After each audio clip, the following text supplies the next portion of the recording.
આજરોજ અમરેલી પોલીસ દ્વારા જે દીકરી ઉપર અન્યાય થયેલો તેમના પ્રત્યે ઘાટ ઉપલેટામાં જોવા મળ્યા। જાણવા મળતી માહિતી મુજબ અમરેલી પોલીસ દ્વારા રાત્રિના સમયે દીકરીનું સરે જાહેર સરઘસ કાઢનારાઓએ કાયદાનો દુરુપયોગ કરે અને કાયદાનો ભંગ કરેલ હોય તેની સામે કાર્યવાહી કરવા અને સત્તાના જોર ઉપર પોલીસ તંત્ર દોડતું હોય તેવું દેખાઈ રહ્યું છે। આજે ગેરકાયદેસર રીતે દબાણ કરનાર વિધાનસભાના ધારાસભ્યો અને નાયબ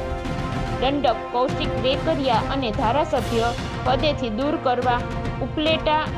ઇન્ડિયન ગઠબંધન દ્વારા માંગ કરવામાં આવેલ। જ્યારે ભારતીય જનતા પાર્ટી દ્વારા બેટી પઢાઓ બેટી બચાવો જેવા નારાઓ આપવામાં આવતા હોય અને અમરેલીની ટાઈપિસ્ટ દીકરીનું સરેઆમ જાહેર સરઘસ કાઢવામાં આવ્યું હોય ત્યારે દેશના માટે શરમજનક ઘટના કહેવાય। જ્યારે કાયદાના રક્ષક આવી કાયદાકીય કામગીરી કરતા હોય તો ખરેખર ગુજરાતમાં ખુલ્લેઆમ દારૂ, ખનીજ માફિયા, બુટલેગરો, વરલી મટકા બુકીઓ, કૂટણખાનાઓ ચાલી રહ્યા હોય તેવા લોકો ગેરપ્રવૃત્તિ કરતા હોય, નશાના કારોબાર કરતા હોય તેમને આવા લોકો કેમ કાયદાનો ભાન નથી કરાવતી તે એક જોવાનું રહે। ખરેખર દીકરી ઉપર કાયદાનો રૂબાબલ બતાવી અને પોતે પોતાને માને તુરમ ખાન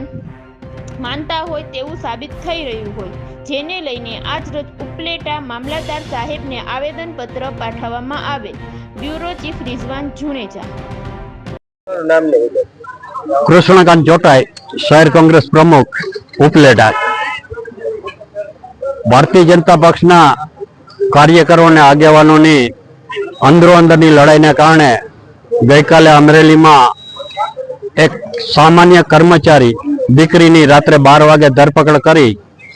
અને તેમનું સરઘસ કે ફુલેકું કાઢી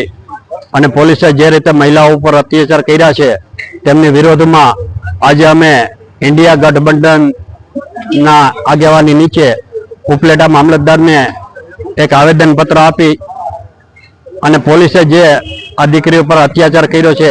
તે પોલીસ સામે પગલાં લેવાય અને જે ભારતીય જનતા પક્ષના આગેવાન કે ધારાસભ્યના દબાણમાં આવીને પોલીસે આ કૃત્ય કર્યું છે તે ધારાસભ્ય સામે ગુનો દાખલ કરવા અને એમની સામે પગલાં લેવા માટે આ આવેદનપત્ર આપેલ છે। એક બાજુ ભાજપ બેટી બચાવો અને બેટી પઢાવવાની વાત કરે અને એ જ ભાજપના આગેવાનો જો દીકરીઓ ઉપર આવો અત્યાચાર કરી અને અપરિણિત દીકરીને રાત્રે 12 વાગે ધરપકડ કરી અને તેમનું ફુલેકું કાઢે